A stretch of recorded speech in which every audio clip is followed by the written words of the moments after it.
Nina sa kanya ang tungkol sa utang nilang mag-asawa sa kanilang bangko, ngunit giit ni Sergey ay ayaw niyang pag-usapan ang negosyo. Inanyayahan niya si Nina sa kanyang hotel room at na-offend dito ang misis.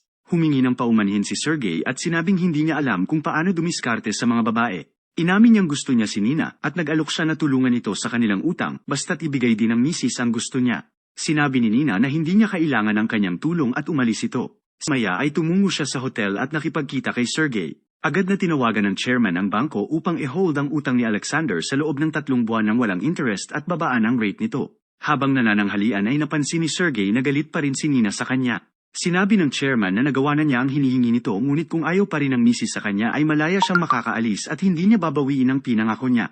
Naantig si Nina sa kabaitan ni Sergey kaya sa wakas ay pumayag na din siya na maararo ni chairman. Pagkatapos ng kanilang bakbakan ay naging komportable na ang misis sa kanya. Siya ay masayang kumakanta habang nakikipag-inuman kay Sergey. Gayunpaman ay biglang nagbago ang kanyang mood nang maalala niya ang realidad at kinailangan na niyang umuwi. Pagbalik niya sa apartment ay ibinahagi ni Alexander ang magandang balita tungkol sa kanilang utang at inakala niya na dahil yun sa pagbisita ng mister sa bangko kahapon. Tila hindi nasasabik si Nina sa balita at nang sinubukan ni Alex na makipagromansa sa misis ay sinabi nitong siya ay pagod. Samantala, pag-uwi ni Sergey ay naamoy ni Tamara ang pambabaeng perfume sa kanyang damit. Itinanggi ito ng mister na siyang ikinagalit ni Tamara at minura siya ng husto. Tinawagan ni Sergey si Nina at hiniling